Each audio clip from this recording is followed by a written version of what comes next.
요한일서 3장 1절부터 3절. 아버지께서 우리에게 얼마나 큰 사랑을 베푸셨는지를 생각해 보십시오. 하나님께서 우리를 자기의 자녀라 일컬어 주셨으니 우리는 하나님의 자녀입니다. 세상이 우리를 알지 못하는 까닭은 하나님을 알지 못하기 때문입니다. 사랑하는 여러분, 이제 우리는 하나님의 자녀입니다.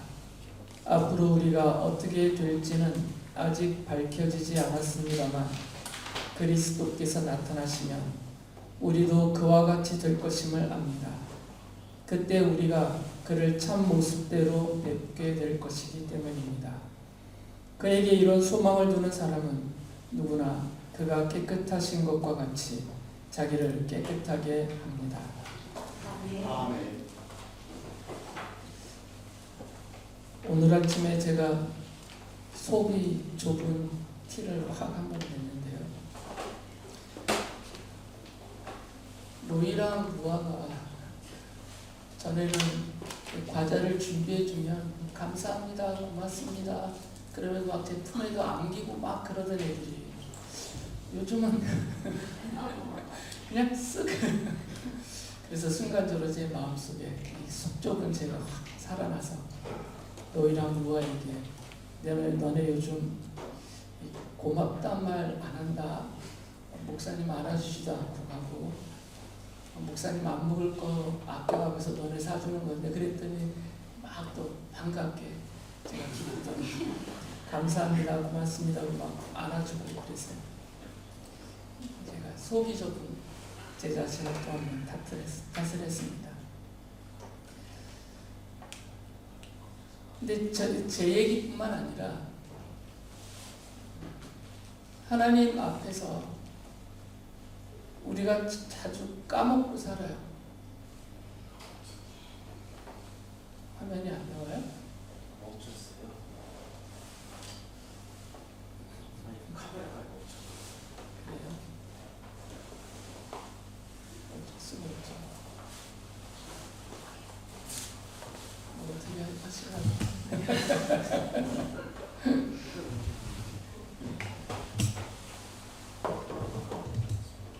그거하고 상관없는데 거기는 상관없어요. 집사님, 여기 걸 뺐다 꽂아야 돼요. 오른쪽에 USB 겉에 꽂았다가 뺐다가 꽂아보세요.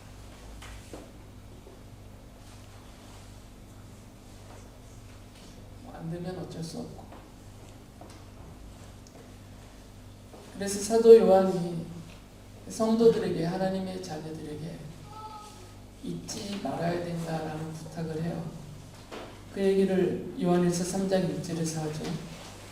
아버지께서 우리에게 얼마나 큰 사랑을 베푸셨는지를 생각해 보십시오.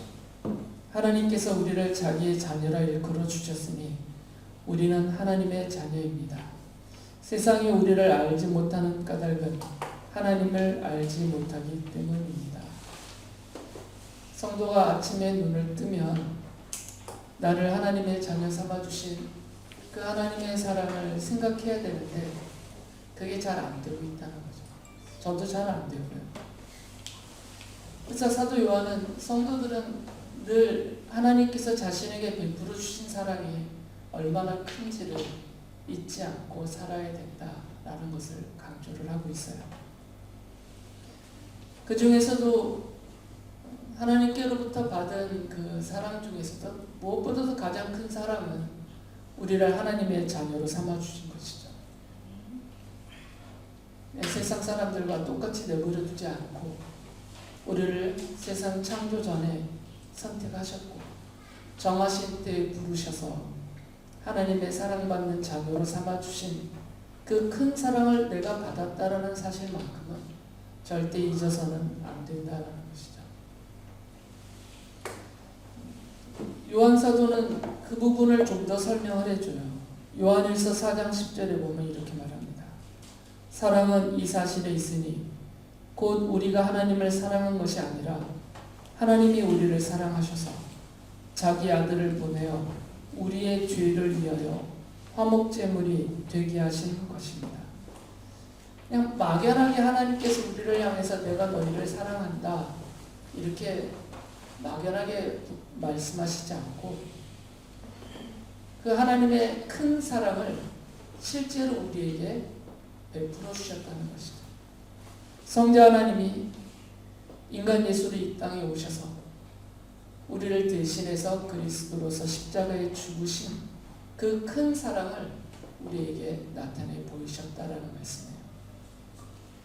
그냥 내버려 두셨으면 하나님을 모르는 사람들과 함께 자기의 육체와 이 세상의 좋은 것을 위하여서 원하는 대로 마음껏 살고 그 과정에서 하나님에 대한 두려움도 없고 사람에 대한 존중함도 부족하고 그래서 죄인지 악인지 제대로 분별하지도 못하면서 어리석음과 부족함과 연약함 가운데서 죄악 가운데 살고 또 그로 인한 비참함 가운데 살고 이후에는 하나님의 정의롭고 공평한 하나님의 심판과 형벌을 받아서 영원한 형벌의 처소인 지옥에 가게 될 그러한 처지였던 우리들을 하나님께서 죄 용서하여 주시고 그리고 하나님의 자녀로 삼아주신 이 사랑이 무엇보다도 가장 큰 사랑이라는 거죠. 물론 우리는 내가 간절하게 하나님을 향하여서 기도했던 것이 응답을 받을 때 그 사랑에 감동을 합니다. 나를 돌봐주시는 하나님의 손길을 깨달을 때 하나님이 나를 사랑하시는구나 하고 감격을 해요. 그런데 이거는 다 그 일이 지나가면 다 잊혀져 버리는 것들입니다. 기억조차 못합니다. 우리는.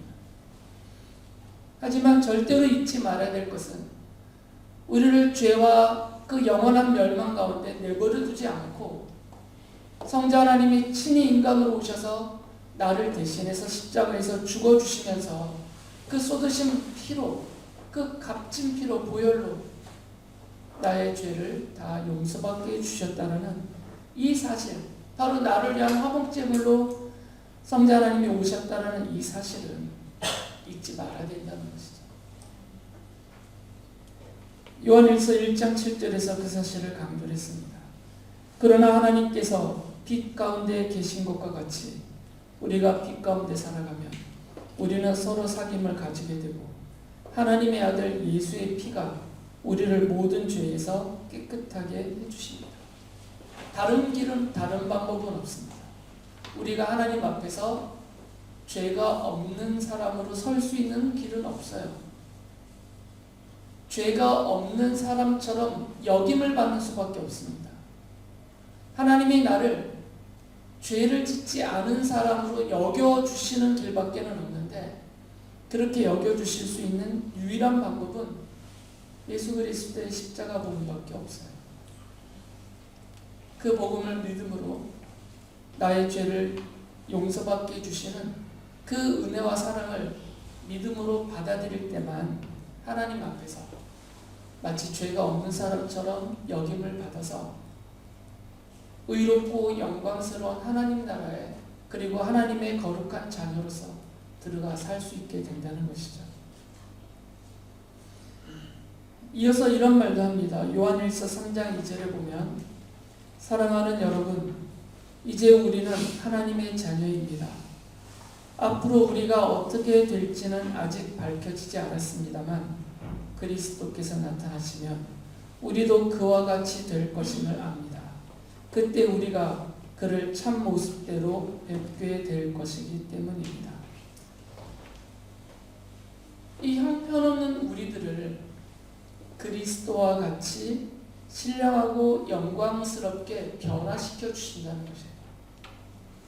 이 모습 이대로 그냥 두지 않고 이렇게 부끄럽고 연약하고 부족하고 어리석은 내 모습 그대로 그냥 내버려 두시지 않고 예수 그리스도와 같이 우리를 신령하고 그리고 영광스러운 모습으로 변화시켜 주시고 그 변화된 모습으로 하나님의 나라에서 영원토록 하나님 안에서 살게 해주시는 큰 사랑을 베풀어 주셨다라고 말해요.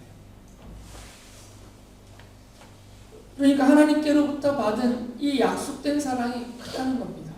근데 우리를 그냥 이 형편없는 상태로 버려두시지 않는다는 거죠.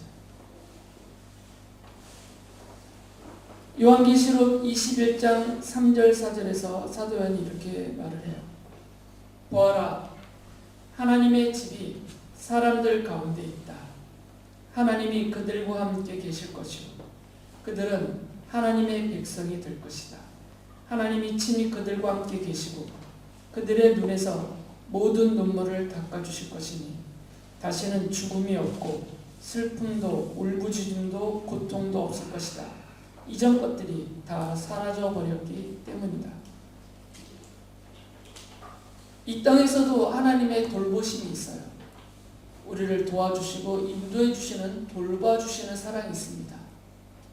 그리고 이후에 우리가 영광스럽고 신령하게 그리스도와 같이 변화되어서 하나님 나라에 들어가서 그곳에서 영원토록 하나님 안에서 살게 되는 그 날이 되면 우리가 이 땅에 육체로 살던 시절에 겪었던 모든 슬픔, 아픔, 눈물, 고통, 그리고 죽음, 그에 따른 모든 비참함을 다 씻어 없애주셔서 다시는 그 가운데 우리가 빠지지 않게 해주신다는 거죠. 완전한 구원이죠. 참된 안식과 평화와 그리고 하나님 안에서 누리는 그 온전한 사랑 가운데서만 살게 해주신다는 약속이에요. 이 모든 것이 다 하나님이 우리에게 베풀어 주신 사랑이다라고 말을 합니다. 그래서 바울 사도도 하나님께서 성도들을 사랑하시기 때문에 하나님의 백성으로 삼아주셨다라고 말을 하죠. 로마서 1장 7절에서 이렇게 말합니다. 나는 로마에 있는 모든 신도에게 이 편지를 씁니다.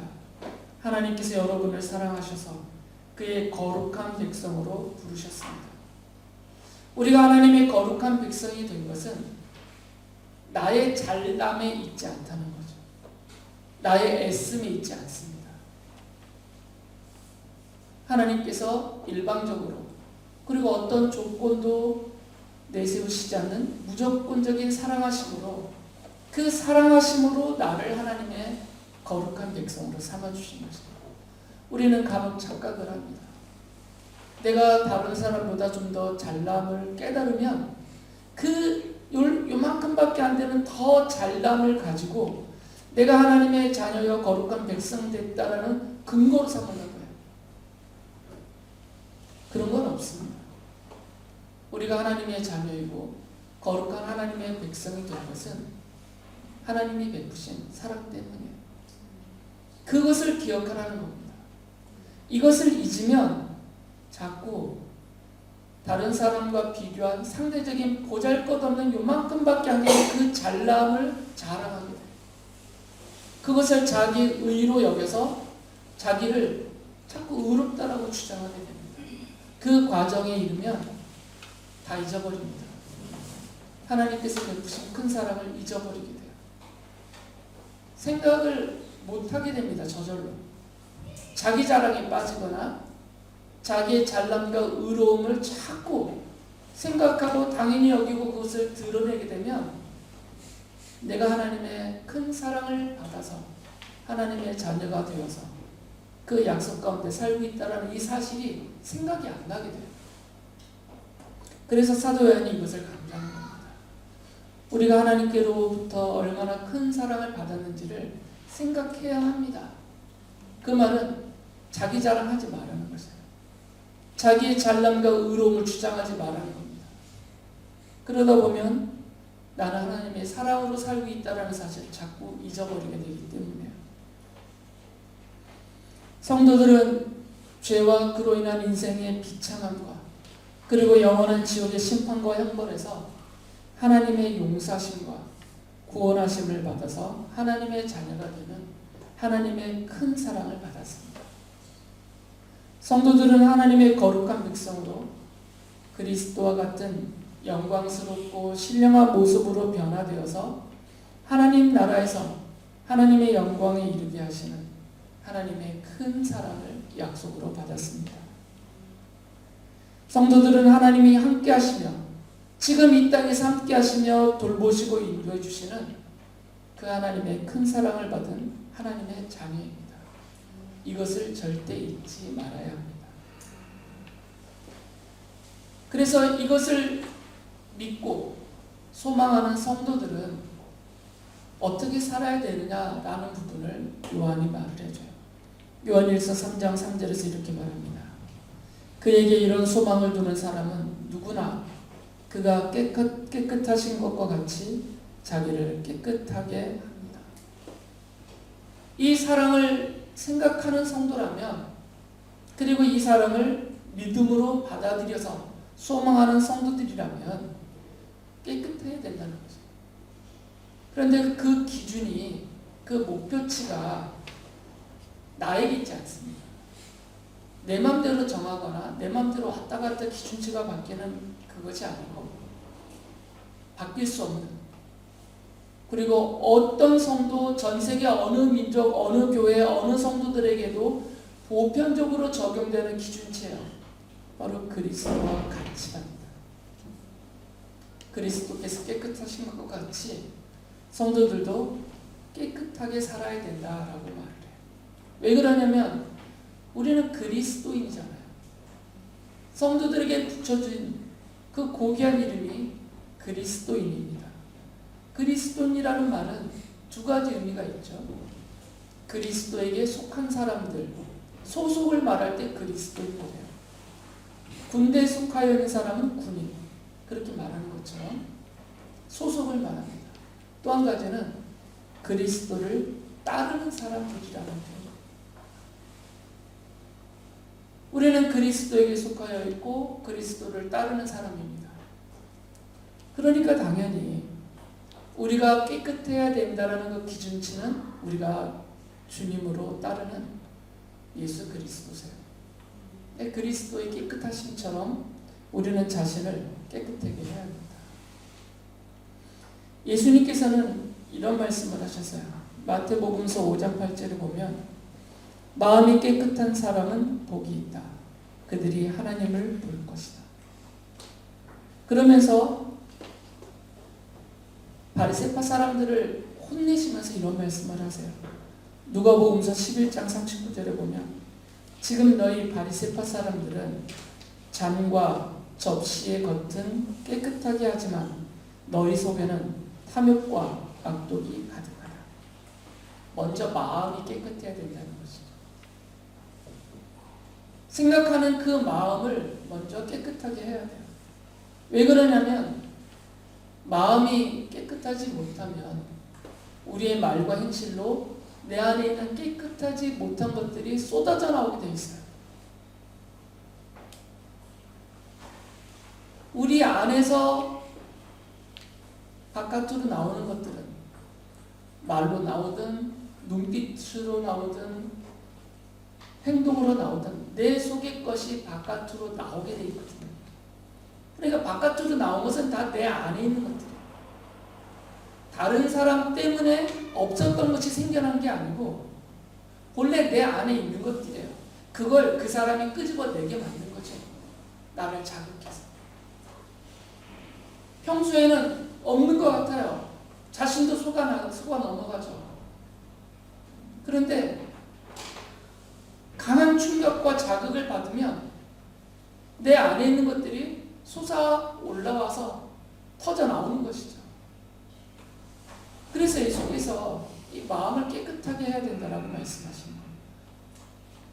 내 안에 있는 더러움들을 내어 버려야 된다는 것이죠. 그러면 어떤 강한 충격 자극이 오더라도 그 내 안에는 악하고 더러운 것들이 튀어나와 반응하지 않는다는 거죠. 그래서 마음이 깨끗한 사람이 하나님을 보는 복을 받는다라고 말하는 거죠. 하나님께 가까이 갈 수 있다는 거죠. 이 마음 속에 있는 것들은 드러나지 않습니다. 잘. 그러다 보니까 내가 깨끗한 사람인 것처럼 자꾸 착각하고 살게 돼요. 웬만한 자극과 충격이 없으면. 더군다나 어느 정도의 교양을 쌓으면. 그래서 좀 교양인 소리를 듣는 수준이 되면 웬만한 자극에 이속 있게 드러나지 않습니다. 보통의 충격, 그런 자극에 잘 드러나지 않아요. 그런데 제가 늘 드리는 말씀이 있잖아요. 다음 임계점이라는 게 있거든요. 사람마다 임계점이 있어요. 액체가 기체로 바뀌는 그 임계점이 있습니다. 물이 끓을 때 보통은 100도로 잡잖아요. 그리고 액체가 고체가 되는 임계점도 있어요. 하향점도 보통은 0도라고 하잖아요. 마이너스 4도 정도에서 얼음이 되는데 그거 다 임계점이 있거든요. 그 임계점에 도달하면 바뀌어요. 바뀌는데 내 안의 것이 드러나면서 내가 바뀐다는 거죠. 그러니까 아무리 교양을 쌓아도, 아무리 인품이 훌륭하게 인격을 갖추어놔도 다 임계점이 있어요. 한계점이 있거든요. 그걸 치고 그걸 두드리는 자극과 그런 충격들이 오면 내 안에 있는 것들이 다 튀어나오게 돼 있어요. 고상한 척하는 저 같은 목사들도 그 임계점이 터지면 서로 멱살 잡고 쌍욕하고 싸워요. 실제로 그렇습니다. 저도 그래요. 제 아내가 맨날 옆에서 목격하고 살아요. 성도님들 앞에서는 여러분들이 신앙적으로 낙심이 되지 않게 하려고 꾹꾹 누르고 참고 살지만 제 아내 곁에서 그게 잘 안 되니까 자꾸 터져요. 생생하게 보죠. 그래서 이게 드러날 때 모습은 다 육체적으로 드러나요. 그러니까 두 가지가 함께 병행이 돼야 돼요. 마음을 깨끗하는 일에 힘을 써야 되고, 그리고 이것이 육체적으로 드러나지 않도록 육체적인 습관을 바꿔놔야 돼요. 그렇지 않으면 이미 육체적으로 습관되어 있는 그것을 따라서 막 쏟아져 나온단 말이죠. 물길이 난다라는 표현을 쓰잖아요. 한번 물길이 나면 비가 내리든 물이 흐르든 그 물길 따라서 싹 나가버려요. 멈춤이 없이. 그러니까 우리 안에 있는 깨끗하지 못한 것들이 이렇게 물길이 나 있는 육체적인 습관을 따라서 막 쏟아져 나와요. 그런 상황이 되면, 그런 사람 앞에 되면, 그리고 그런 어떤 대화가 되면 거기에 나 있는 물길을 따라서 우리 속에 있는 것들이 막힘없이 거침없이 막 쏟아져 나온단 말이에요. 그래서 육체적인 습관도 바꿔야 돼요. 그래서 바울 사도가 이런 말을 합니다. 고린도후서 7장 1절에 보면, 그러므로 사랑하는 여러분, 우리에게는 이러한 약속이 있으니 육과 영의 모든 더러움에서 떠나서 자신을 깨끗하게 하며 하나님을 두려워하는 가운데 온전히 거룩하게 됩시다. 육체적인 더러움에 빠지게 하는 그 습관을 버려야 되는 거죠. 이 습관과 마음의 생각이 이렇게 붙어 있어요. 그러니까 이 습관을 따라서 자꾸 내 마음에 있는 것들이 흘러나간단 말이에요. 그러니까 습관을 바꿔버리면 물길이 차단되면 그나마 덜 나간다는 얘기예요. 그리고 우리 안에 있는 이 더러운 것들을 자꾸 씻어내어 버려야 됩니다. 물론 완전함은 없겠죠. 그렇다면 이게 가능하다면 이 세상에 의인은 단 한 사람도 없다라고 하나님이 선언하실 수가 없죠.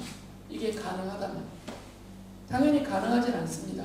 그러나 그 정도의 차이에 있어서 변화는 일어날 수 있다는 거죠. 그러면 어떻게 마음을 깨끗하게 하고 이 육체의 더러운 습관에서 벗어날 수 있는가? 그 길은 하나밖에 없어요. 시인이 그 사실을 이렇게 말해줍니다. 시편 119편 9절에 보면, 젊은이가 어떻게 해야 그 인생을 깨끗하게 살 수 있겠습니까? 주님의 말씀을 지키는 길, 그 길일 뿐입니다. 다른 길이 있으면 이렇게 말하지 않습니다. 다른 방법으로는 안 돼요. 이미 우리가 다 겪어봐서 알고 있습니다. 하나님의 말씀을 지키는 길밖에 없어요. 하나님의 말씀을 내 생각과 내 마음 안에 가득가득 채워넣는 만큼 내 안에 있는 더러움은 씻어 사라지거나 제어가 가능한 거죠. 그러니까 웬만한 일에 이게 터져나오지 않습니다. 그 물길이 차단이 될 수도 있어요. 하나님의 말씀을 지키면 육체의 더러운 습관들을 끊어버릴 수가 있어요. 다른 방법으로 안 됩니다. 혈서 쓴다고 되지 않아요. 굶는다고 되지 않습니다. 하나님의 말씀밖에 방법은 없어요. 근데 우리는 이게 유일한 길이라고 성경이 말함에도 불구하고 하나님의 말씀이라는 유일한 길이와 방법을 손에 잡지 않습니다. 하나님의 말씀을 가까이 하지 않아요. 하나님의 말씀으로 내 생각과 내 마음을 채우려고 하지를 않습니다. 하나님의 말씀을 따라서 육체의 더러움을 끊어버리려고 노력하지를 않아요. 그냥 세상 철학을 따라서, 세상의 이치를 따라서 그냥 내 마음에 편한 대로, 다른 사람들이 하는 대로 그냥 그렇게 살아가요. 그게 편하기 때문에. 하나님의 말씀으로 나를 깨끗하게 하고 나를 지키는 일은 고된 일입니다. 힘들어요. 그래서 잘 안 합니다. 그러니까 깨끗함이 없다라는 거죠. 또 한 가지는 우리 인간은 독립적인 존재는 아닙니다. 그래서 혼자 살 수 없습니다. 혼자 잘 안 돼요. 모든 게 혼자 잘 안 됩니다. 사람이 아무도 없는 무인도에 아이가 거기에 남겨져서 혼자 자라서 어떤 인간 사회의 악함과 이런 불의함이 전혀 영향을 미치지 않는 그런 단절된 곳에서 혼자 자란다고 해서 이 아이가 의인이 되지는 않습니다. 천사가 되지는 않습니다. 왜 그러냐면 보고 배우지를 못하기 때문에. 악한 것을 보고 배우지 않았기 때문에 악함이 덜할 수는 있지만 옳고 그름도 제대로 보고 배우지 않기 때문에 무엇이 옳은지 무엇이 그른지를 분별할 수가 없게 돼요. 그러면 자기가 좋아하는 대로 살게 돼 있어요. 그 과정에서는 결말은 뻔합니다. 죄악에 대한, 선악에 대한 구분이 없기 때문에 악인지 모르고 거침없이 악을 저지르게 돼요. 그러니까 성도도 혼자 독립되어 있으면 성도다움을 알기가 어렵습니다. 성도들과 함께 있으면서 보고 배워야 돼요. 그래서 바울 사도가 이런 말을 했어요. 디모데후서 2장 22절에 보면 그대는 젊음의 정욕을 피하고 깨끗한 마음으로 주님을 찾는 사람들과 함께 의와 믿음과 사랑과 평화를 쫓으십시오. 함께를 강조해요. 깨끗한 마음으로 주님을 찾는 사람들과 함께 하라는 거죠. 주님을 찾지 않는 사람들과 함께 하거나 그 마음에 깨끗함이 없는 사람들과 함께 하거나 육체의 더러움을 벗어버리지 못한 사람들과 함께 하면 성도가 자신을 깨끗하게 할 길은 없다라는 거죠. 그러니까 가능하면 하나님의 말씀을 따라서 자기의 마음과 육체를 깨끗하게 하려고 애를 쓰는 성도들과 함께, 그들과 함께 하면서 보고 듣고 배우고 도움을 받으면서 자신을 깨끗하게 해라, 그 얘기예요. 그러니까 성도님들이 지금 내가 누구와 가까이 하며 매일 누구를 만나고 있고 누구를 가까이 하고 누구와 함께 살고 있는지를 진지하게 살펴보셔야 돼요. 과연 그 사람이, 그 무리와 그 집단이 내가 하나님의 자녀답게 살아가는데 도움을 주는 분들인지, 도움을 주는 무리인지를 진지하게 생각해 보셔야 돼요. 그들과 함께하면 행복할 수 있고 즐거울 수 있고 그 기쁨을 나눌 수 있고 육체적인 만족을 얻을 수 있어요. 그 자체의 가치를 부정하는 것은 아니지만 그것이 그분들이 내가 하나님의 자녀로 깨끗한 마음과 육체 더러움을 벗어버려서 이 깨끗한 성도다움의 습관을 갖추어 가는데 정말 도움을 주고 있는 분들인지 방해를 하고 있는 분들인지 이런 것들을 생각해 보라는 것이죠. 나와 가장 가까운 사람이 누구인지, 내가 가장 많은 시간을 할애하고 있는, 내가 만나는, 나와 함께하는 사람들이 누구인지를 한 번은 정도는 검토해 보셔야 돼요. 바울사도가 이런 약속을 합니다. 디모데후서 2장 21절에 보면, 그러므로 누구든지 이러한 것들로부터 자신을 깨끗하게 하면 그는 주인이 온갖 좋은 일에 요긴하게 쓰는 성별된 귀한 그릇이 될 것입니다. 하나님께서는 깨끗한 사람들을 도구로 쓰신다는 것이죠. 물론 어떤 부정적인 일과 사건 그런 것들도 하나님이 사용하실 때가 있어요. 하나님의 뜻을 이루는 과정에서 그럴 때는 부정적인 도구들을 쓰세요. 그런데 성도들은 부정적인 도구가 아닙니다. 거룩한 하나님의 자녀이니까 긍정적인 도구들로서 하나님의 긍정적인 뜻을 이루는데 사용받아야 될 존재들이에요. 그러면 하나님이 어떤 사람들을 하나님의 도구로 삼아서 쓰시느냐, 유능하냐 무능하냐 그게 일차적인 기준은 아니라는 거죠. 깨끗하냐 더럽냐라는 거죠. 그 생각이, 그 마음이, 그 육체적인 습관들이, 생활이 깨끗한가 아니면 깨끗하지 않는가, 이게 일차적인 기준이라는 것이죠. 다윗은 시편 18편 20절에서 이런 찬양을 합니다. 내가 의롭게 산다고 하여 주님께서 나에게 상을 내려주시고 나의 손이 깨끗하다고 하여 주님께서 나에게 보상해 주셨다. 헛되지 않습니다. 다윗이 그것을 찬양하면서 고백해요. 우리가 그리스도와 같이 깨끗하게 살려고 애를 쓰면 그 과정에서 고되고 힘들고 손해도 많아요. 물질적으로, 육체적으로, 시간적으로 손실이 엄청 큽니다. 그 많은 손해와 손실과 힘겨움을 감수해 가면서 생각과 마음과 육체를 깨끗하게 하려고 애를 쓰는 성도들을 향하여서 하나님이 보상해 주신다는 거죠. 그 수고가 헛되지 않게 해주신다는 겁니다. 물론 이것이 어떤 형태로 우리에게 주어질지는 일률적으로 말씀드릴 수는 없어요. 그러나 이것은 약속입니다. 다윗을 통해서 하나님이 보여주셨고 해주신 약속이에요. 이 약속을 믿으시고 힘들어도 아까워도 억울해도 자신을 깨끗하는 일에 최선을 다하셔야 됩니다.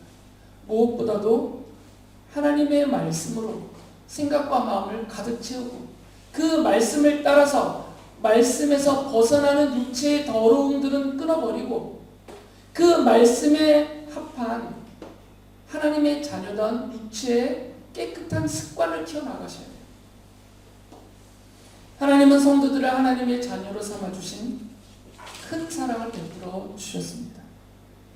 하나님은 거룩한 하나님의 백성인 성도들이 그리스도와 같이 자신을 깨끗하게 하기를 원하세요. 하나님은 그것을 원하십니다. 하나님은 성도들이 육과 영의 모든 더러움에서 자신을 깨끗하게 하기를 원하십니다. 그리고 하나님은 하나님의 자녀답게 의롭고 깨끗하게 살려고 애쓰는 성도들에게 하늘에 속한 온갖 신령한 복을 약속하시고 그대로 주십니다. 하나님은 자신을 깨끗하게 하는 성도들을 성결된 귀한 그릇으로 삼으시고 하나님의 뜻을 이루는 도구로 사용하십니다. 이 하나님의 말씀을 믿고 하나님의 약속을 믿고 그리스도가 깨끗하신 것과 같이 우리 자신을 깨끗하게 살아가도록 힘쓰시는 모든 성도님들 되시기 바랍니다. 아멘.